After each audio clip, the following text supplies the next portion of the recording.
Hello everybody, welcome back to Hope to Recap, where we catch you up on the latest episode of our current D&D campaign, Ravenwood. Today, we will be discussing episode 7, a Sentinel, a car, a burned down town. Thank you very much for joining us one more time, and without further ado, let's get right into it.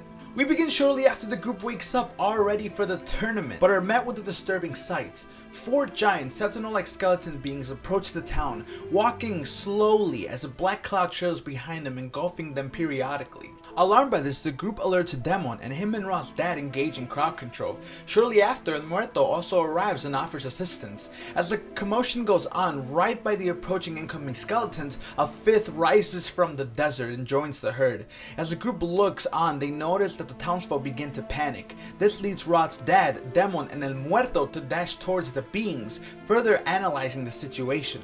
The group, all except Ava and Toto, who has now been discovered not to be Todd Squeezy, stayed behind and helped the crowd evacuate. All the while, they notice a hooded figure dash towards the Sentinels as well.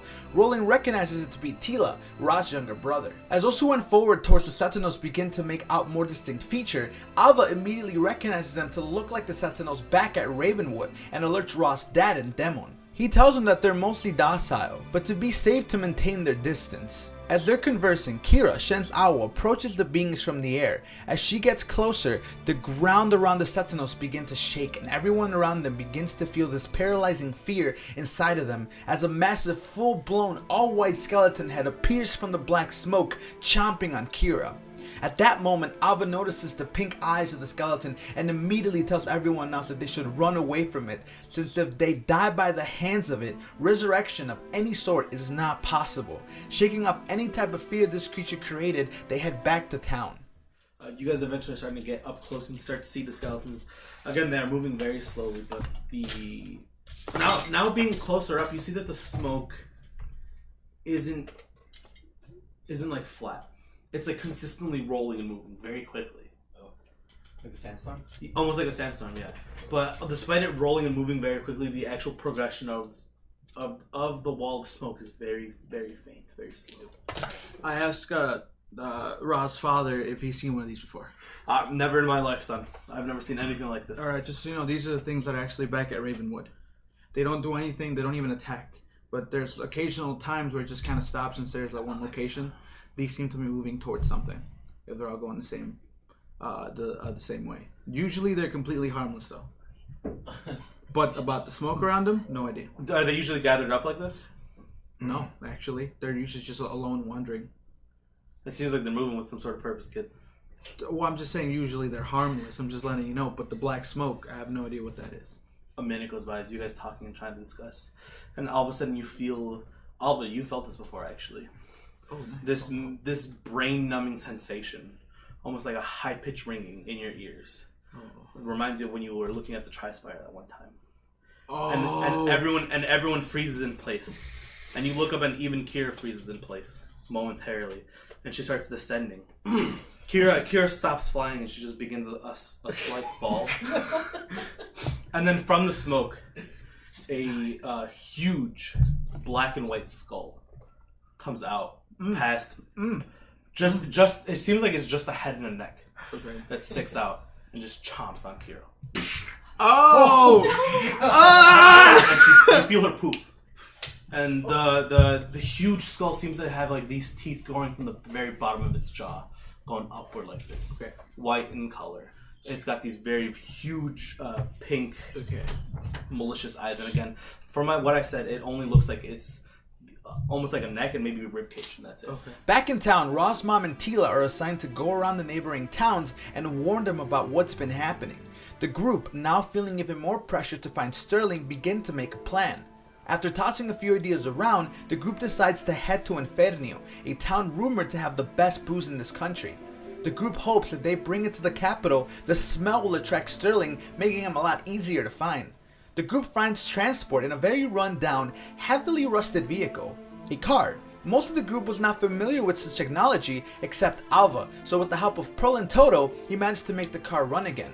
With this, the group set off. Looking at it, it has all of its wheels are missing. It's very rusted down. It doesn't have any of the glass on it.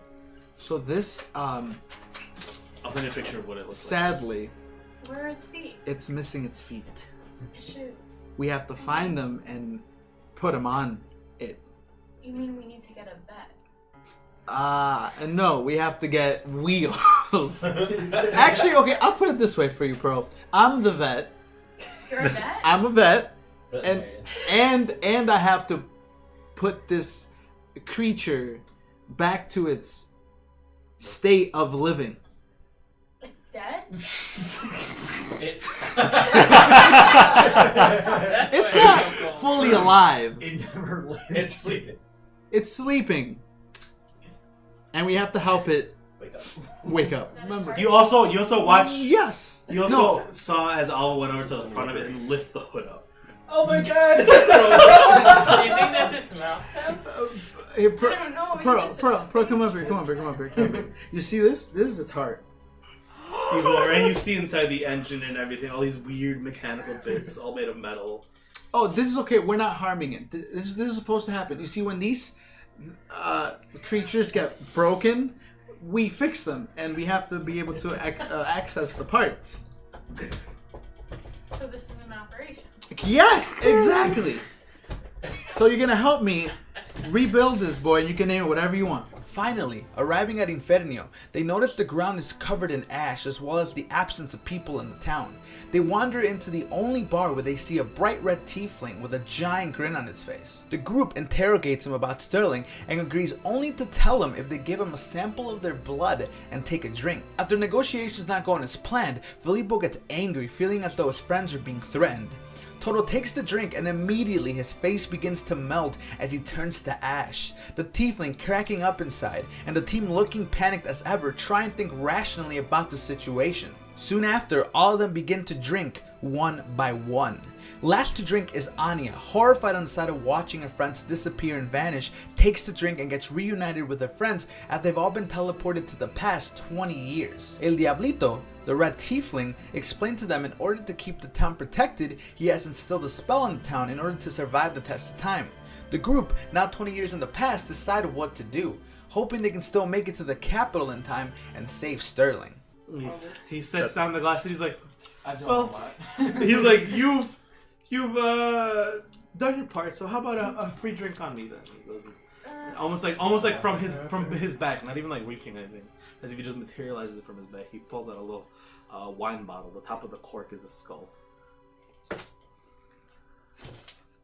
Wait, how about...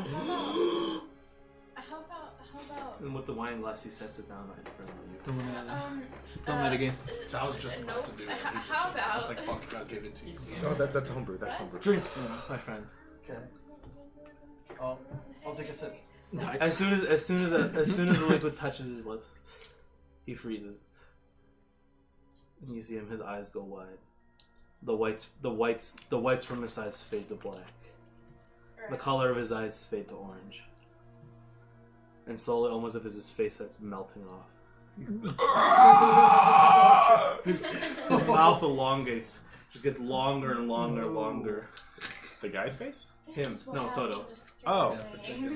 You're just outside. Yeah, we're just... Talking about the weather. And he falls to ash. Okay. I hold the glass to everyone. Yeah, Shen did. You drink it? Same exact things happen. As soon as the liquid touches his mouth, not even more than a sip, Filippo freezes. As Alva, you come inside now? As you walk inside. Can I roll to hear it? Yeah, probably because they yelled. I Alva, called come you out. inside. Yeah. So as you start walking inside, Okay. as you start walking inside, you see Filippo. All of a sudden, he stops where he is. You hear him start to yell out like.